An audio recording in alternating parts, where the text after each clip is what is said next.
Good afternoon, my brothers and sisters, and welcome to another lesson. And this is the final lesson.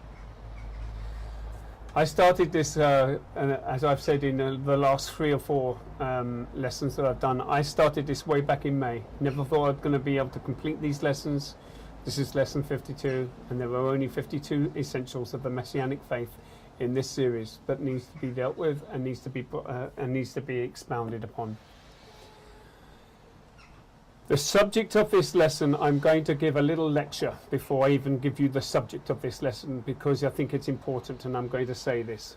Today, this lesson is actually about the home. The Bible believer's home. And today I'm going to give you a lecture, a very serious lecture.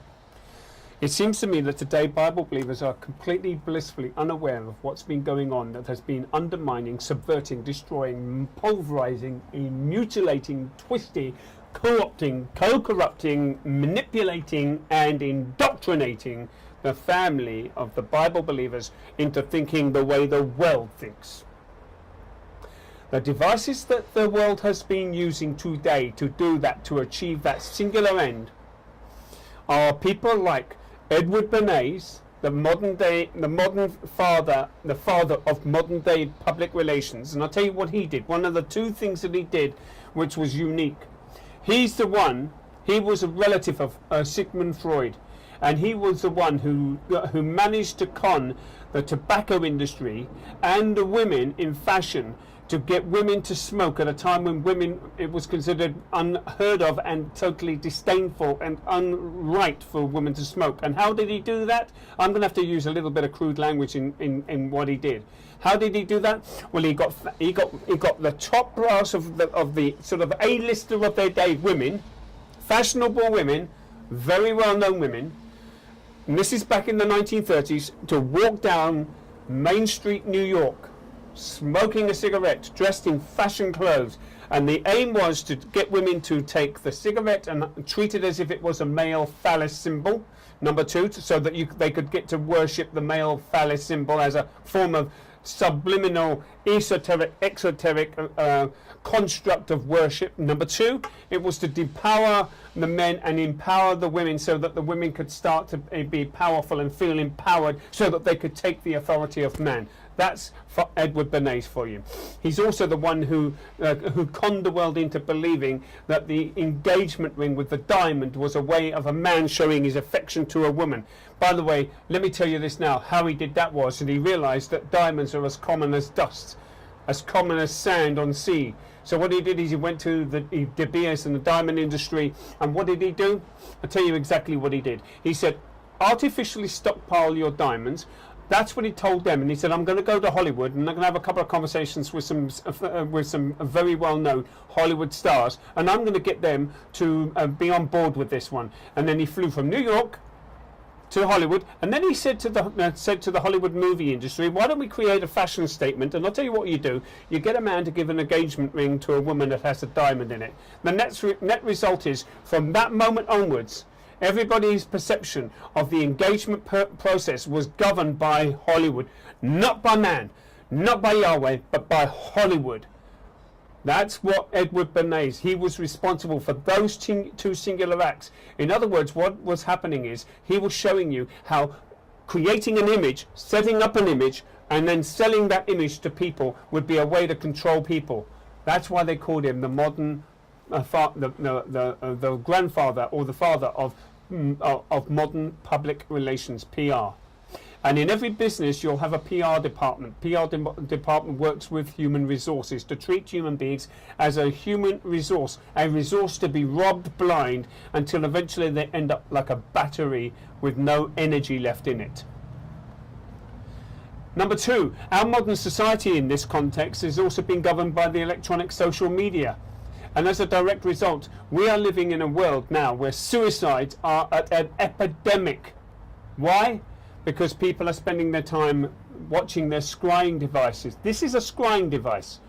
It may be, you may call it a mobile phone or cell phone or a mobile device or an internet ready system.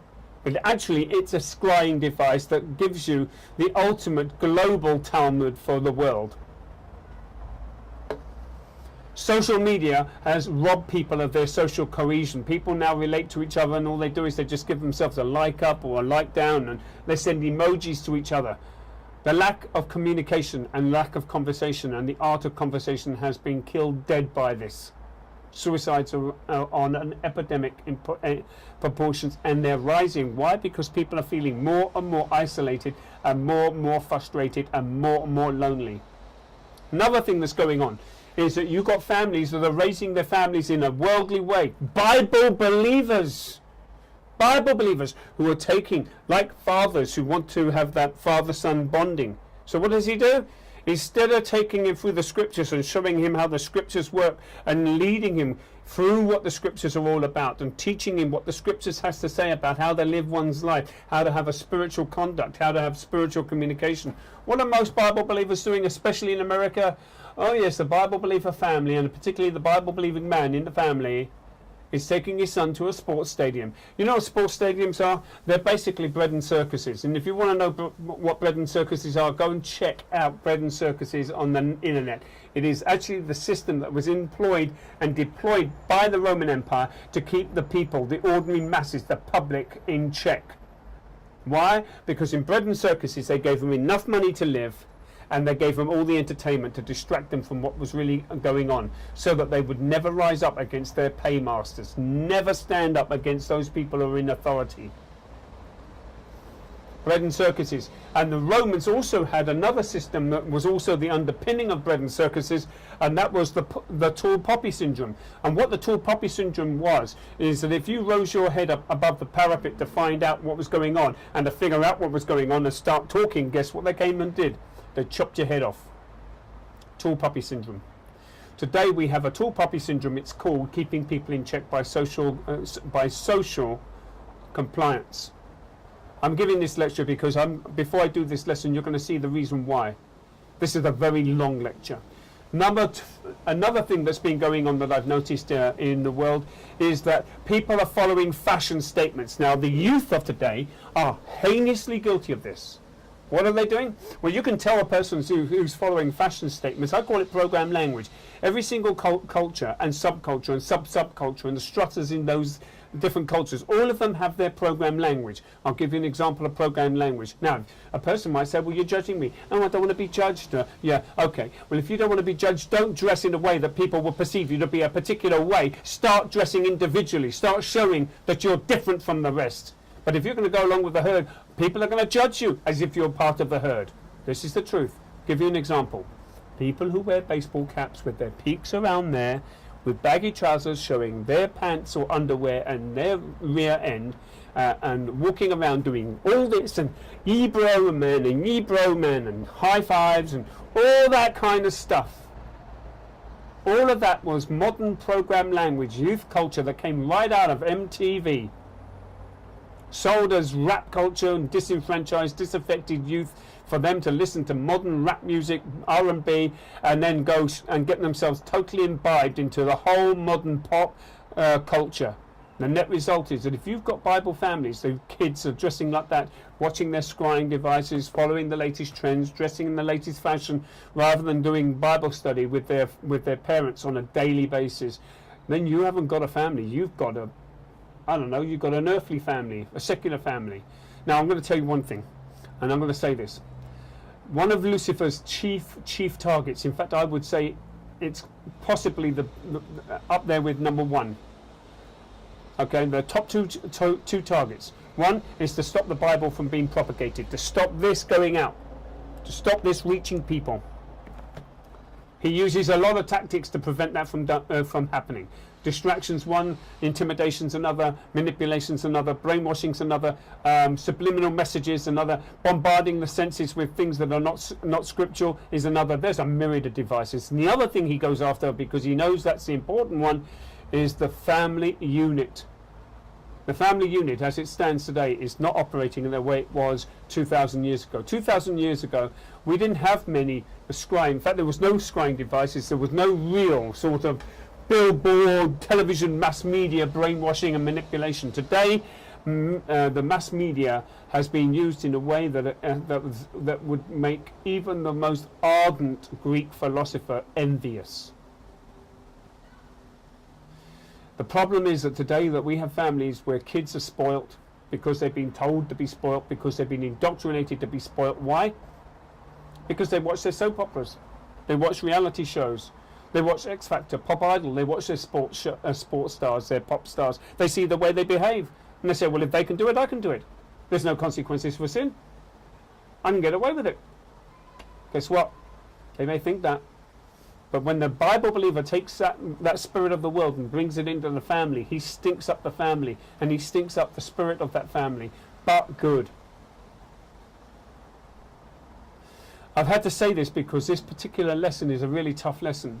Now, in the links in the comment section below this lesson, what I'm going to do is I'm going to give some links to some documentaries which I highly recommend that you watch in order to understand exactly what is going on with regards to the family and psychology. One of them is called The Star Suckers, and the other one is Century of the Self. We now live in a world where effectively it is the century of the self. We are living in a world where the star suckers are using tactics to get people hooked into their system.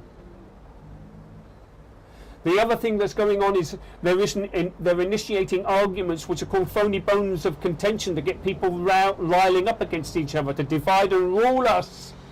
There are the tactics that the God of this world, the God of this age, and his minions, visible and invisible, that are using today against the body of the Messiah and against the family unit are immeasurable. I don't want to depress you, but if you're burying your head in the sand and you're wearing those rose-tinted spectacles and you're not getting honest with what's really going on around you, and you're not being on your guard, and you're not disciplining yourself or your children, guess what? You're going to have problems in the family. Another problem that's going to exist in the family as well, and I'm going to bring this up. If a husband and a wife, the moment they get together in that romantic period of time, in that early time when they're in love with each other and it's exciting, great, we're going to do things together, we're going to go and do things, we'll travel, we'll go on holiday together. When you're doing that romance section, I use that word reservedly because I understand the etymological origin of the word romance, but let's use it for immediate practical purposes. When you're at that romance stage, if you have not worked out who your partner is and who you are, and if you have not agreed that you're going to be pulling this family in a common one-way direction from the get-go, what you're going to have is you're going to have a divorce down the road. Right? If the wife wants to pull the family's dream and vision in one direction and the husband wants to pull it in another direction, and there's no checks and balances and no subordination to a common purpose in that family, guess what you're going to have? You're going to have a family that's going to disintegrate very soon. When people are intense with each other, too intense with each other, that will cause the family friction. When people are not helping and encouraging each other, that will cause friction. When people are invasive with each other, that will cause friction. But the real thing that will cause friction is the absence of a common, biblically centered goal in the family. Because if you don't have a biblically centered goal in that family, a biblical centered vision of where that family needs to be, and what it needs to be doing, and how the father and mother should be dealing with the children, how the father should be dealing with the wife, and how the wife should be dealing with the husband.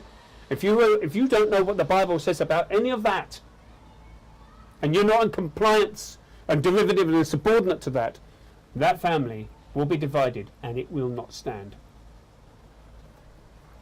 It is with that in mind that I give this lesson, because this lesson, lesson 52, the subject of it is marriage, divorce, and the home. In a previous lesson, I spoke about what the Bible teaches about money and Bible conduct towards others, and the Bible's view of sin and the relationship with Yahweh.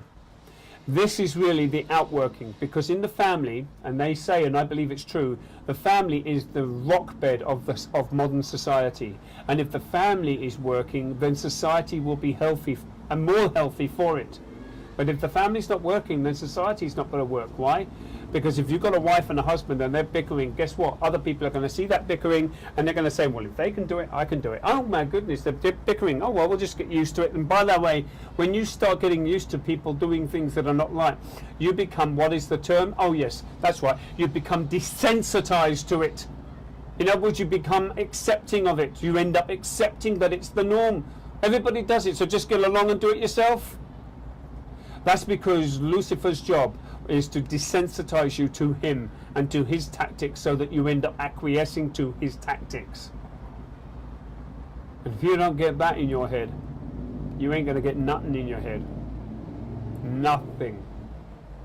So this lesson is a very important lesson, because as the last lesson in 52 Essentials of the Messianic Faith, this lesson should sum up all of the previous lessons.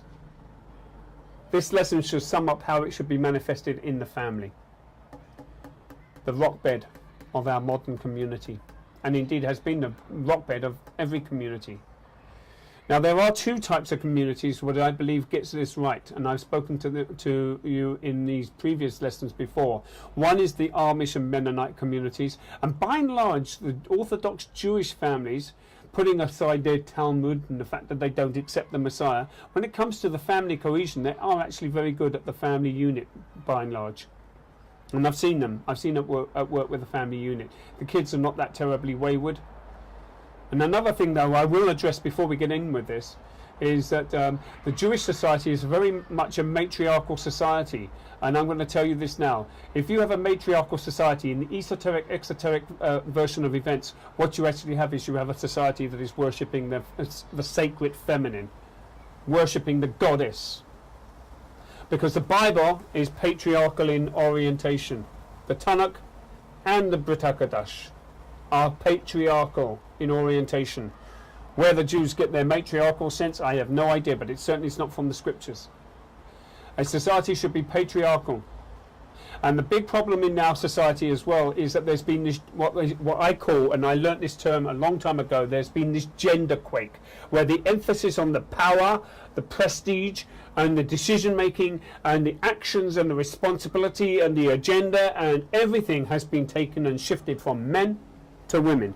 And what we have now as the outpouring of this gender quake is that we now actually have men who want to dress like women and be like women and act effeminate and put on makeup and wear skirts and dresses. And guess what? They want to parade themselves down the street like that and say, oh, it's okay because it's modern society. Well, that's modern society, but there's nothing to do with the scriptures. That's the outpouring of the gender quake. That's the manifestation, the fruits of the gender quake. And what has actually happened as a result of this gender quake is also that men have become absolutely isolated out of the whole family unit. There are huge swathes of our society where men are effectively just treated as mobile sperm banks. A woman wants to have a child, she drags a guy on off the street, they have sex, and they produce a child. And as soon as she has conceived of a child, she then takes the man and throws him back out in the streets, and then he goes off and behaves himself like some sort of alpha male that's lost the course. And by the way, he's a rebel without a clue. The men in that society end up dressing like other men with their shaved heads and shell suits and trainers, acting all butch and masculine and putting tattoos on themselves and getting a big beefy dog like a Rottweiler or a Doberman or whatever, and they think that's the alpha male, that's what the male should be. That is a Roman model. It's not a biblical model. But that's the only way that they can that's the only way that they can enforce and present their manhood is in that prose. Why? Because they have been robbed of their biblically centered, family orientated role in the modern family. Why? Because of the fruits of the gender quake and the liberalist and the post-liberalist model, and of course the feminist and political correct world that we live in today. Do you see the enormous attack against the integrity of the family that's gone on right underneath your eyes and right underneath your noses, and you've not been recognizing this gender quake and the rise of all of this, because it is all deliberate. It has all been deliberate to destroy that thing that Yahweh called holy. The union between a man and a woman, he said that they should be one flesh. Today we live in a world where a man says, well, I'm not really one with my wife, and the wife says, I'm not really one with my husband, but I'll do my bit, and he does his bit, and he can go off and do his bit, and I go off and do my bit, and never the twain will meet. And guess what? They end up living effectively a de facto separate lives, and that's not scriptural. Because in that role model, as it stands, as the way that's presented, they don't really have any real intimacy, biblical intimacy with each other, in a way that engenders and encourages and fosters and cultivates a genuine Ruach Kadosh led spirit in their life. It doesn't. I've had to give this big lecture because this lesson is a big important one, because I see the fragmentation and the disenfranchised nature of mankind. I see the smashing to pieces of the family. We have family forms in infinite varieties now. That's right. We have family forms in infinite varieties now as a result of this process. And unfortunately, Bible believers seem to be going along with it. A lot of modern Bible believers are raising their kids, and I've seen it. I've seen father, mother, Bible believer, taking a kid to church, either on Sunday or the Bet Knesset. In this case, my experience was the Sunday worship church. And what have they got? The father's going to sit there, the mother's going to sit there. They got the preacher, he's preaching. And what is the kid doing? He's sitting there in the aisle, playing with a Game Boy, or PlayStation, or a Nintendo, or now scrying, social media, Twitter. See the picture? While the kid's concentrating on this and being brainwashed by all the social media forms that are coming in here, that's going in here, right into the subconscious, and then playing with the conscience, and then he's starting to speak like the world, act like the world, think like the world. Where's the Bible there? Where's this? When he's concentrating on social media, this is being propagated by his parents, and guess what? His parents are saying, please, will you do that? And the kid says, I don't want to do that. No, you can't rule me. Do you see that? And in American movies and American TV shows, and a lot of British ones as well, which are basically being written by American people, is that you see that it's actually encouraged for the kid to be rebellious. It's encouraged for the kid to be slapping his parents upside the face 6 ways from Sunday, up one side, down the other, with a verbal disrespectful number. Where do you get that from? Modern media. That's where we got it from. Got it from MTV. Pop shows, sitcoms, soap operas, dramas, films, movies, commercials, billboards, newspapers. If he reads newspapers, chances are that most people don't read newspapers today. Hardly anybody has any books in their world. I went to a person's home, he didn't have a single book. I was ashamed. I got 4,000. I believe that you should have books. My belief is that Bible believers need to start getting real with what is happening with the world prior to actually really seeing how to deal with the world. I've had to do this because this lesson is going to be dealing with this issue. I'm going to be reading this lesson, and I'll stop and start like I do in others. But ultimately, you have to decide where your bread and butter is with regards to this issue. You have to decide what side your bread is buttered. Why? Because now, more than ever, Bible believers need to recapture the essence of having a Bible-centered family, where the Bible is the epicenter of every decision and action in that family. And if it's not, then you've got something creeping in, an unfamiliar spirit. And that is big trouble. So without further ado, let's get on with the lesson. Lesson 52. Marriage, divorce, and the home. In this study, we are confining ourselves to marriage, divorce, and the home from the standpoint of a Bible believer. Please keep this in mind, particularly when considering the subject of marriage in this lesson. Part 1, Lesson 52. Bible believers are not to marry non-Bible believers. Be ye not unequally yoked. I'm going to tell you this now. That's one of the big central kingpins. And that's where a lot of religious communities like the Orthodox Jewish families, they get that right. The Amish and Mennonite families, they get that right. They understand that. But people who are in the world, and secular people in the world, don't seem to understand that when they're Bible believers but living in a secular world with a secular approach to their family. They don't understand that. But it's there. It has always been true that God's people are not to marry those who are not His. For married is such a close relationship and so influencing that there is a grave danger in Yahweh's children being led away from Yahweh sooner or later. Number one, mixed marriages brought on the sinful condition in the Tanakh. There are two views taken in with regards to the mixing of marriages that occur before the flood. I will be presenting both views here, as the principle of Yahweh forbidding mixed marriages applies here to both. A. The Sethite view.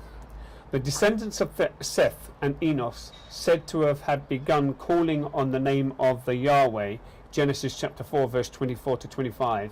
When we turn to Genesis 6, we find that the sinful condition was brought on, the sinful condition that brought on the flood followed the marrying of the sons of God and the daughters of men, who were the sons of God and the daughters of men. It is generally accepted opinion that the sons of God were the descendants of Seth in the Sethite view, and the daughters of men were the descendants of Cain. Whether this be true or not, the fact that there were mixed marriages involved in Genesis 6 cannot be denied.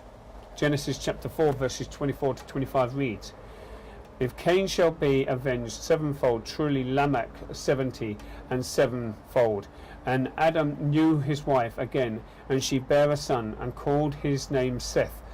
For God said, She hath appointed me another seed instead of Abel, whom Cain slew. Genesis chapter 6. And it came to pass, when men began to multiply on the face of the earth, and the daughters were born unto them, that the sons of God saw that the daughters of men, that they were fair, and they took themselves wives of all which they chose. And the Lord said, My spirit shall not always strive with man, for that he also is flesh, yet his days shall be 120 years. There were giants in the earth in those days, and also after that, when the sons of God came in unto the daughters of men, and they bare children to them, and the same became mighty men, which were of old, men of renown. And God saw that the wickedness of man was great on the earth, and that every imagination of the thoughts of his heart was only evil continually. And it repented the Lord that he had made man on the earth, and it grieved him that at his heart. And the Yahweh said, I will destroy man whom I have created from the face of the earth, both man and beast, and the creeping thing, and the fowls of the air, for it repented me that I have made them. But Noah found grace in the eyes of the Yahweh. These are the generations of Noah. Noah was a just man and perfect in his generations, and Noah walked with God. And Noah begat 3 sons, Shem, Ham, and Japheth. The earth also was corrupt before God, and the earth was filled with violence. And God looked upon the earth, and behold, it was corrupted, for all flesh had corrupted his way upon the earth. And God said unto Noah, The end of all flesh is come before me, for the earth is filled with violence through them. And behold, I will destroy them with the earth. Make thee an ark of a gopher wood, room shalt thou make in the ark, and shalt thou pitch it within and without with pitch. And this is the fashion which thou shalt make of it. The length of the ark shall be 300 cubits, the breadth of it 50 cubits, and the height of it 30 cubits. A window shalt thou make to the ark, and in the cubit thou shalt finish it above, and the door of the ark shall thou set in the side thereof, with the lower, second, and third stories shall thou make it. And behold, I, even I, do bring a flood of waters upon the earth, to destroy all flesh wherein is the breath of life from under heaven. Everything that is in the earth shall die. But with thee I will establish my covenant, and thou shalt come in unto the ark, and thou and thy sons, and thy wife, and thy sons' wives with thee. For every living thing of all flesh, 2 of 2 sorts, shalt thou bring into the ark, to keep them alive with thee. They shall be male and female, of fowls of the air of fowls after their kind, and cattle after their kind, every creeping thing of the earth after his kind. 2 of every sort shall come into thee, to keep them alive. And take thou unto thee of all food that is eaten, and thou shalt gather it to thee, and it shall be for food for thee and for them. Thus did Noah, according to all that God had commanded him, so did he. B. The angel view. The angel view, of which I most ascribe to here, is that the fallen angels came in unto the daughters of men, and intermingled with them to produce this hybrid progeny, of which at the genetic level brought on Yahweh's strong disapproval, and as a result Yahweh had to judge the world for it, wickedness, and destroy the world with the flood. In either case, whether it be the Sethite view or the angel view, it still stands that Yahweh has set the bounds that man cannot and must not go beyond. Number 2, God forbade is well to marry outsiders. Deuteronomy chapter 7 verses 1 through to 4, which reads, And when the Yahweh thy God shall bring thee into the land whither thou goest to possess it, and have cast out many nations before thee, the Hittites and the Girgashites and the Amorites and the Canaanites and the Perizzites and the Hivites and the Jebusites, 7 nations greater and mightier than thou. And when the Yahweh thy God shall deliver them before thee, thou shalt smite them and utterly destroy them. Thou shalt not make no covenant with them, nor show them mercy unto them, neither shalt thou make marriages with them. Thy daughters thou shalt not give unto his sons, nor his daughters shalt thou take unto thy son. For they will turn away thy son from following me, that they may serve other gods. So will the anger of the Yahweh be kindled against you, and destroy thee suddenly. Number 3, marrying pagan wives caused Solomon's downfall. They caused him to forget Yahweh. 1 Kings chapter 11 verses 1 through to 4, which reads, But King Solomon loved many strange women, together with the daughters of Pharaoh, whom the women of the Moabites, Ammonites, Edomites, Zidonians, Hittites, and of the nations concerning which the Yahweh said unto the children of Israel, Ye shall not go in to them, neither shall they come in unto you, for surely they will turn away your heart after their gods. Solomon clave unto these in love, and he had 700 wives, princesses, and 300 concubines, and his wives turned away his heart.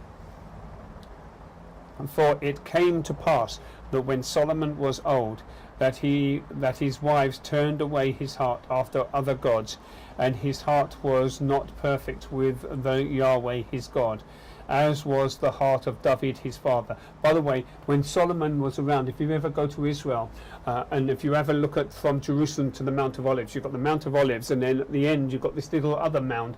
That's called the Mount of Offense. That is where Solomon had his wives erect their idols in their groves up there. That's why it was called the Mount of Offences. That was where Solomon had his wives have their idols, their little temples, their little icons, and everything that they brought in, including the Magdala shield. Yes, the Magdala shield was brought into Solomon's camp by these. It was not a Jewish sign, for those people who think it is. 4. After their return from captivity, Ezra had Judah put away his wives that they had married in heathendom. Ezra chapter 10 verses 10 through to 11. Ezra chapter 10 verses 10 through to 11 reads, And Ezra the priest stood up and said unto them, Ye have transgressed and have taken strange wives to increase the trespass of Israel. Now therefore make confession unto the Yahweh Elohim for your fathers, and do his pleasure, and separate yourselves from the people and the land, and from the strange wives. Number 5. Bible believing followers of Yeshua, Christians in parenthesis, widows are permitted not to marry only in the Lord, not outside. That is 1 Corinthians chapter 7 verse 39, which reads, the wife is bound by the law as long as her husband liveth. But if her husband be dead, she is at liberty to be married to whom she will, only in the Lord, not outside. Number 6. 2 Corinthians chapter 6 verses 14 to 16 forbids Bible believers following Yeshua, or Christians, to be unequally yoked with unbelievers. No Bible believer and follower of Yeshua can marry a non-Bible believer. Someone who does not follow or obey Yeshua's teachings without transgressing this prohibition. In other words, if you do not obey this, you're transgressing Yeshua's teachings on this issue, and you're not in the will of the Father. 2 Corinthians chapter 6 verse 14 to 16. Be ye not unequally yoked together with unbelievers, for what fellowship have righteousness with unrighteousness, and what communion have light with darkness, and what concord have Christ with Belial, or what part hath he that believeth with the infidel, and what agreement hath the temple of God with idols? For ye are the temple of the living God, as God hath said, I will dwell in them and walk in them, and I will be their God, and they shall be my people. From the above it can be seen that Yahweh's children are to marry within the family of Yahweh, not without. But what if one is already married to a non-Bible believer? What is to be done? If that be the case, and the unbeliever is pleased to dwell with the believer, Paul instructs believers to be faithful to the married bond and not to sever it. 1 Corinthians chapter 7 verses 12 through to 16. The reason is given is who knows but what the believer will win to Yeshua, the non-believer. If the home is broken, the children in all probability will grow up non-believing. By abiding together, they are apt to grow up in an unholy manner rather than an unholy manner. Preachers should preach these things and refuse to marry believers to non-believers. 1 Corinthians chapter 7 verses 12 through to 16, which reads, But to the rest speak I, not the Lord. If any brother hath a wife that believe not, she is to be pleased to dwell with him. Let him not put her away. And the woman which hath a husband that believeth not, if it be pleased to dwell with her, let her not leave him. For the unbelieving husband is sanctified by the wife, and the unbelieving wife is sanctified by the husband. Else were your children unclean, but now they are holy. But if the unbelieving depart, let him depart, and a brother or a sister is not under bondage in such cases, but God hath called us to peace. For what knowest thou, O wife, whether thou shalt save thy husband? Or knowest thou, O man, whether thou shalt save thy wife? Part 2, Lesson 52. What Yahweh hath joined together, let no man put asunder. When God created a wife for Adam, he created one, and he did not make any arrangements that there should ever have any other as long as she lived. Repeatedly does the Bible speak of the husband and wife being one flesh, and what God hath joined together, made one flesh. Let no man put asunder. This is the plain law of Yahweh, and divorce is directly in opposition to that divine law. When divorce enters, man is putting asunder what Yahweh has joined together. In this day of laxity as regards faithfulness to the marriage bond, too much emphasis cannot be placed upon this sovereign law of Yahweh. Yeshua taught that whosoever putteth away his wife and married another committed adultery. Matthew chapter 19 verse 9. For a husband and wife are bound together as long as both are alive. 1 Corinthians chapter 7 verse 39. The only exception to the above is the exception that Yeshua made is fornication. Matthew chapter 19 verse 9. If fornication has severed the bond of the former marriage, then for the innocent party the exception stands. However, no other grounds are allowed as exceptions. Now, before we read into this business of divorce and adultery, I'm going to say this, because I'm going to come really hard down on this one, because I think there's an expression we have, and that is better to be safe than sorry. Okay? So I'm going to use these two hands. Husband and wife. If the husband divorces the wife, if she goes on to get married, she's committed adultery. In my estimation, so is a husband. Why? Because ultimately he's not really honouring that bond, the one flesh bond, the covenant, the divine covenant that Yahweh had set up with husband and wife. If the wife is married and the husband decides to go off and fornicate, he's committed adultery. But I believe she has also. And I'll tell you the reason why. It's because really, it is better to be safe than sorry and say, okay, you have one bite of cherry, you don't get another one. And if you do, you're kind of cheating, because you're kind of allowing yourself a vent for the carnal nature. My belief is it's better to be safe than sorry, and that is, try not to get married after you've been divorced from a man. And if you can, then live your life as if you're dedicating the rest of your life to being married to Yeshua and doing his will. That is, that you have separated yourself in that situation. You realize that the relationship hasn't worked, you are divorced. You're going to protect yourself against even the mere smattering of an accusation of adultery. So you're going to keep yourself for Yahweh and for Yeshua. That's my take on it. Better to be safe than sorry. Commandment number 7. Exodus chapter 20 verse 14. Thou shalt not commit adultery. Matthew chapter 19 verse 9 says, And I say unto you, whosoever shall put away his wife, except it be for fornication, and shall marry another, committeth adultery. And whosoever marrieth her which is put away, doth commit adultery. 1 Corinthians chapter 7 verse 39 reads, The wife is bound by the law as long as her husband liveth.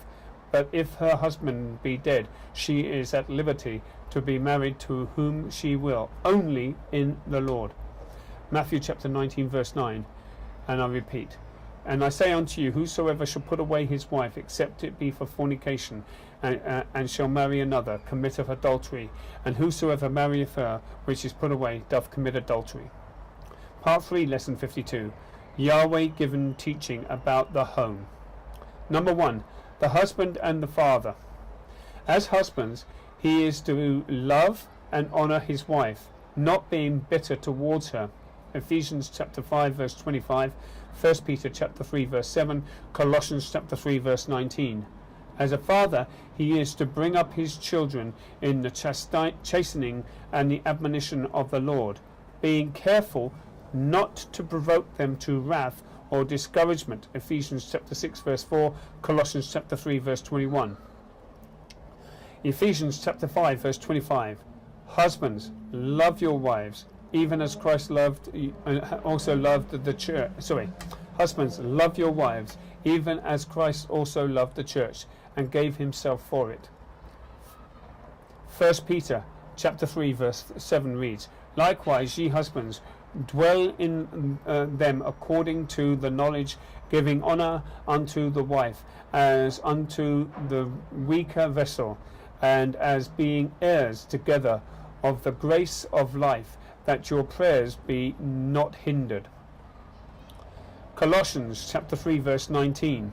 Husbands, love your wives, and be not bitter against them. Ephesians chapter 6 verse 4 reads, And ye fathers, provoke not your children to wrath, but bring them up in the nurture and the admonition of the Lord. Colossians chapter 3 verse 21. Fathers, provoke not your children to anger, lest they be discouraged. Number 2, to the wife and the mother. As a wife, she is to reverence and submit to her own husband.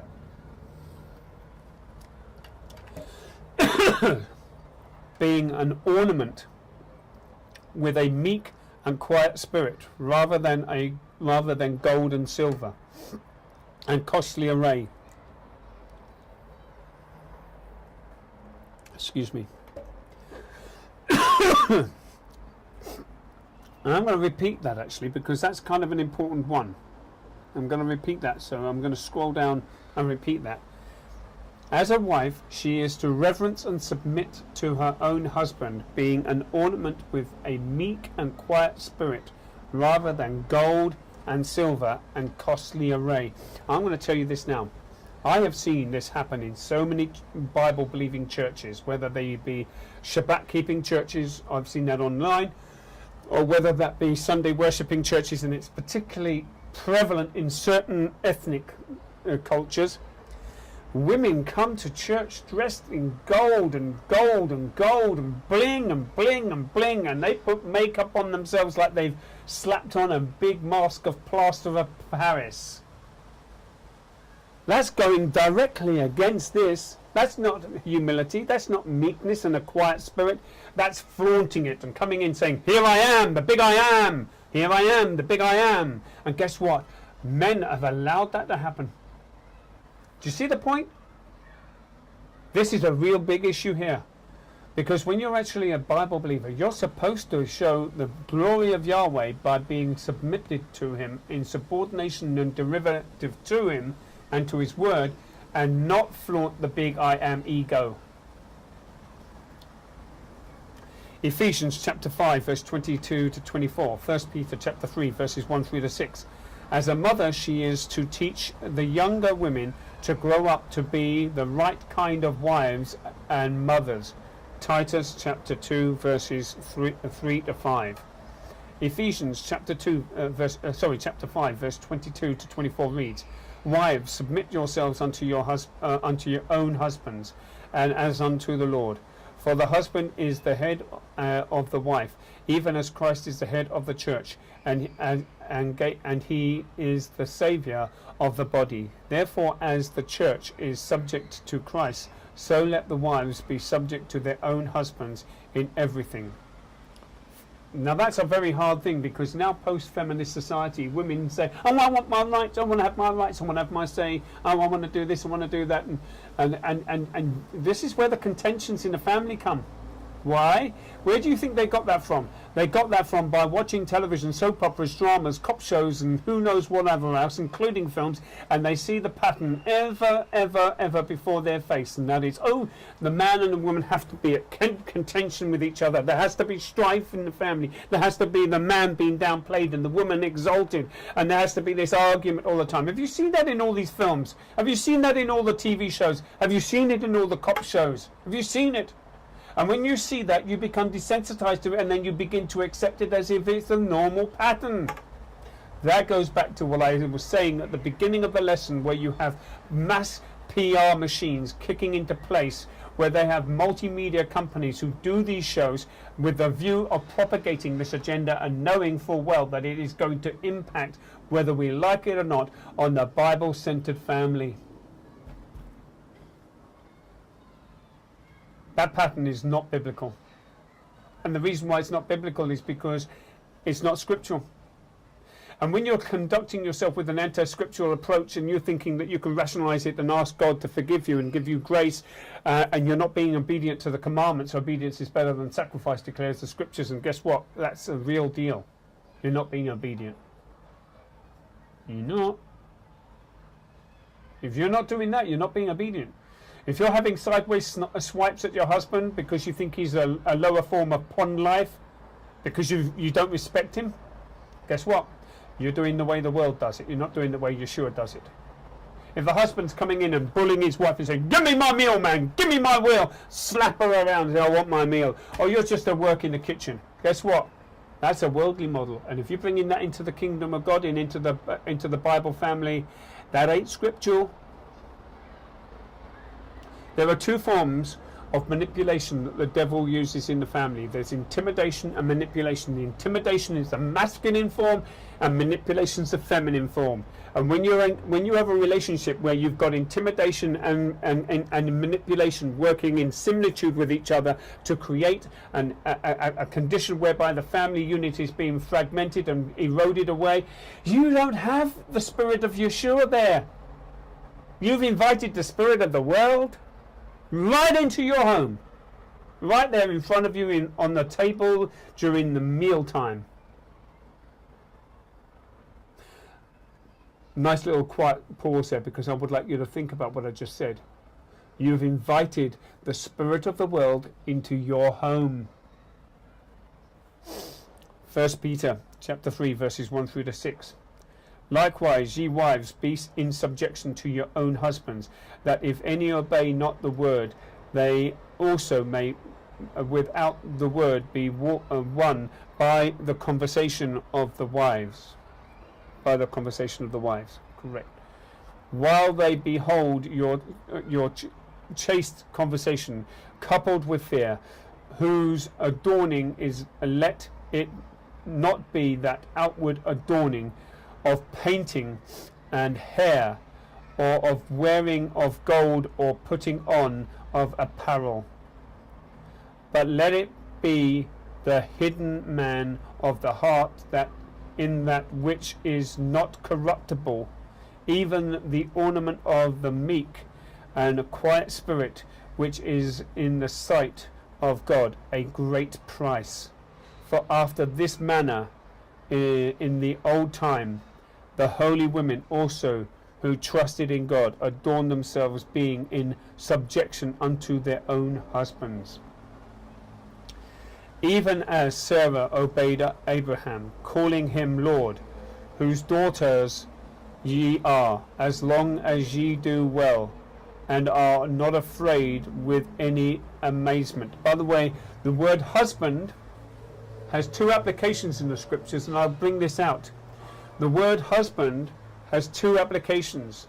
It originated etymologically from the Hebrew narrative that meant house bound. But also the word husband, as taken in the Tanakh, comes from the word, I think it's the word Adonai, or Baal actually, the word Baal. It's the same word that they use for Lucifer. So it's like a lord, okay? And it's kind of interesting when you see the word in Hebrew for the word husband as it is used, and how it etymologically originated as being house bound. Once you understand that, and it's kind of interesting that you start getting your head wrapped around what is Yahweh's real authority at the heart of it all. It's very interesting, that one. Titus chapter 2 verses 3 to 5. The aged women likewise, that ye be in behaviour as becometh holiness, not false accusers, not given to much wine, teaching of good things, that they may teach the young women to be sober, to love their husbands, and to love their children, to be discreet, chaste keepers at home, good, obedient to their own husbands, that the word of God be not blasphemed. Number 3, to the children. The children are not to bring up, the children are not to bring up father, as it so often is the case. To Bible teaches that children to be in subjection to their parents. What I meant by that is that I'll repeat that because it's kind of interesting, and it's written in a way that's a little bit complicated, so I'll try to actually present it a little better. Children are not to bring up their father. That means not to anger their father, not to upset their father, not to annoy their father. I would imagine that bring up means to actually stir up to wrath to a point where the father loses it, as is so often the case today. The Bible teaches the children to be in subjection to their parents, to be obedient to them. Colossians chapter 3 verses 20, Ephesians chapter 6 verses 1 through to 3. Colossians chapter 3 verse 20 reads, "Children, obey your parents in all things, for this is the will pleasing unto the Lord." Commandment number 5, Exodus chapter 20 verse 12, "Honour thy father and thy mother, that thy days may be long upon the land which the Yahweh thy Elohim giveth thee." Ephesians chapter 6 verses 1 through to 3 reads, "Children, obey your parents in the Lord, for he is right. Honour thy father and thy mother, which is the first commandment with promise, that it may be well with thee, and thou mayest live long on the earth." This is God's plan, teaching if every church home on surveys instructions what a difference it would make. Concluding admonition: if you as a Bible believer are not married, by all means never marry. One who is not a Bible believer, if you do, you are plainly disobeying Yahweh's word. And I'll read that again, sorry. If you as a Bible believer are not married, by all means never marry. One who is not a Bible believer, if you do, you are plainly disobeying Yahweh's word, and you will never live with you will ever live with a stricken conscience. If you are married, do all that you can to ward off the attack of divorce, so rampant today. Remember that if you are the one guilty of breaking your home, you are guilty of putting asunder what Yahweh has joined together. The way to happiness and success as a marriage and as a home is to observe and to do those things that Yahweh has instructed. Remember the following passages. 2 Corinthians chapter 6 verse 14, which reads, "Be ye not unequally yoked together with unbelievers. For what fellowship hath righteousness with unrighteousness? And what communion have light with darkness?" Ephesians chapter 5 verse 33 reads, "Nevertheless, let every one of you in particular so love his wife even as himself, and the wife see that she reverence her husband." In our modern society, as Bible believers, we're going to have to start looking at how the world operates. Now, I'm going to tell you what I do, so you get a picture. I spend my time looking at YouTube documentaries for everything. I spend my time looking at YouTube documentaries about subliminal messages and about the occult and about secret societies and about media and media manipulation, and how images and logos are used to indoctrinate people and to communicate to people things which are not scriptural. How music is used to imbibe people into the spirit of the world, the zeitgeist, as it were. How the world is designed to erode and eradicate and subvert the whole family form from its biblical narrative and position to a secular narrative and position.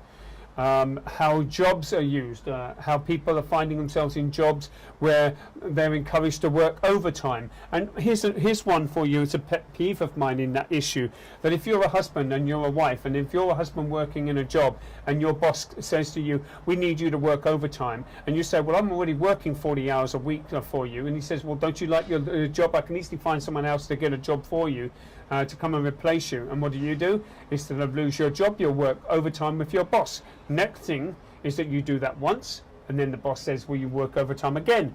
And he knows full well that he's got you once. You can't say no to the second time or the third time, because he said, "Well, you did it the first time. Why aren't you doing it the second time? Why aren't you doing it now?" manipulation into working overtime. So now you're working overtime. Guess what's happening? You have a wife at home. She's pining for you. Are you there? No.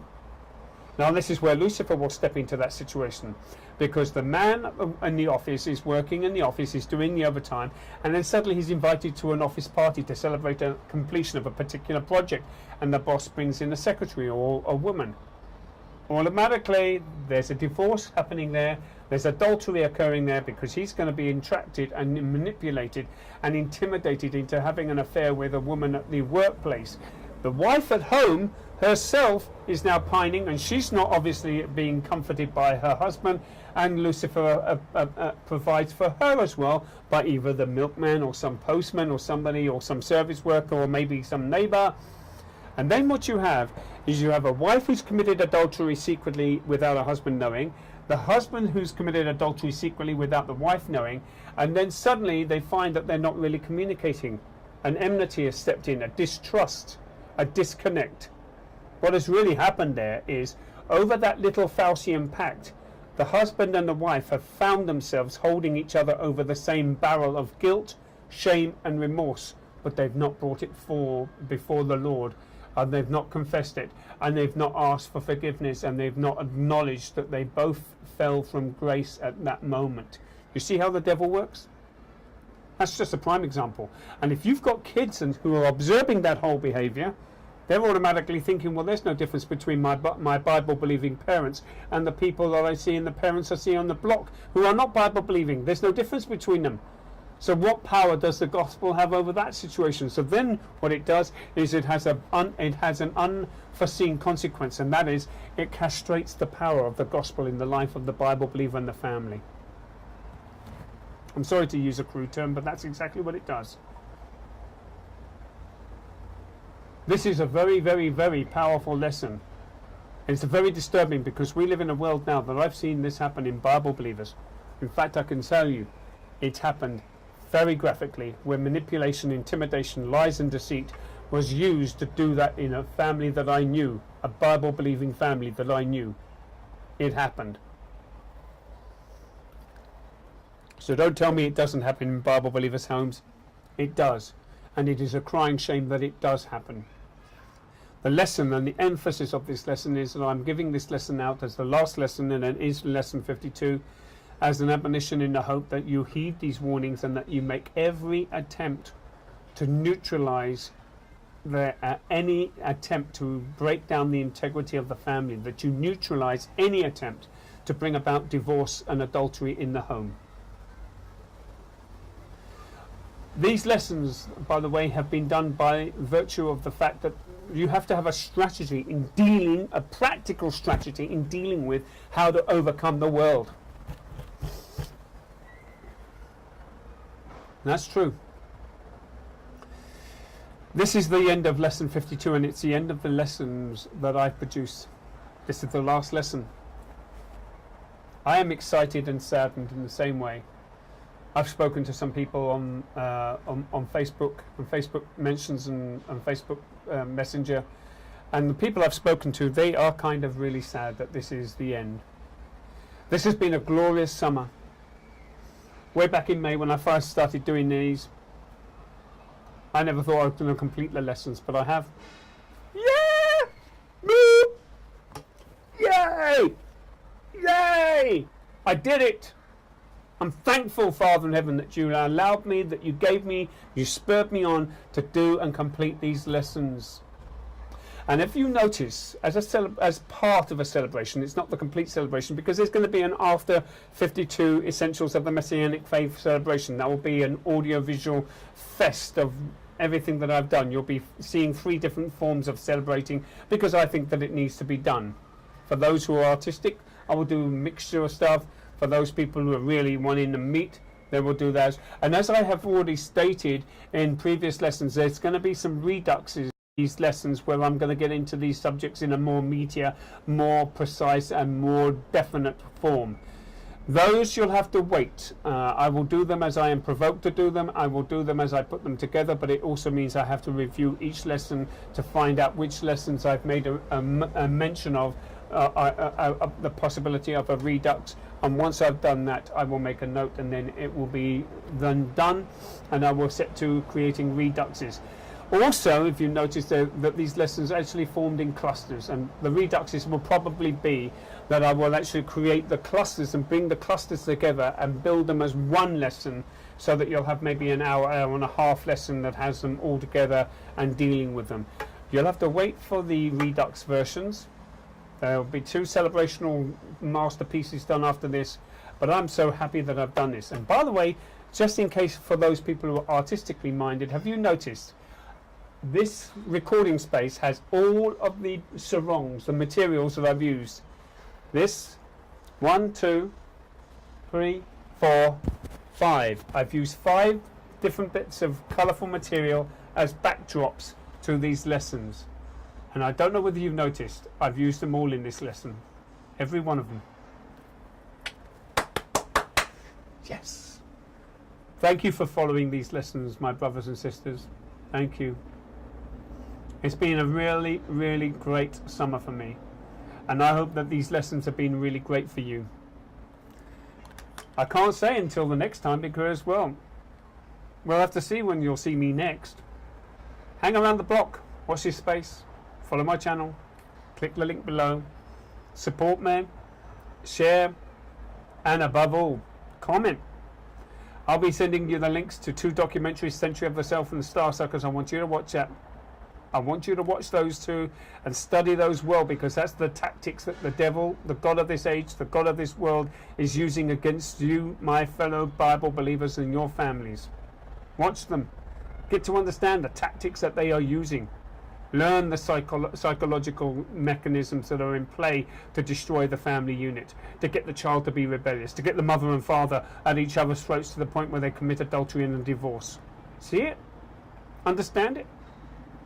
And then create a strategy to overcome it. Not just to deal with it, but to overcome it. My belief is that if a Bible-believing family, a husband and wife, from the get-go are pulling in the same direction, from the get-go, from the foundation of their relationship, they will eventually drift apart. She'll go her way, she'll get promotion in a job, they'll be giving her a job saying go in this direction, have this job. Oh, we got promotion, but it's in another office in another part of the world. You see how the tactics are used? You get a chance to have a bit of a promotion. The husband, oh yeah, we want you to be promoted, we want to promote you to the regional office, but the regional office, we want you to be in charge in a different country to the one you're living in. And the wife's not even informed, and he's attracted to it. Why? Because it's an increase in pay grade. That's some of the tactics. These are just some of the tactics that are used to destroy the family unit. It's not just because of that. And when you're in servitude to Yeshua, subordinate derivative to Yeshua, it is Yeshua and his word that comes first in every case. Every case. Not some of the times, every case. Thank you very much for this. I'm happy and sad.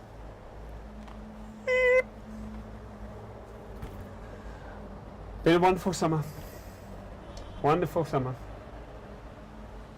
May you enjoy the rest of your summer. Enjoy these lessons. Watch them again and again. I don't know what to say. Watch this space. You'll see me soon. I'll catch up with you soon. Have fun. Be blessed. Be righteous, and be faithful to Yahweh and Yeshua. Bye.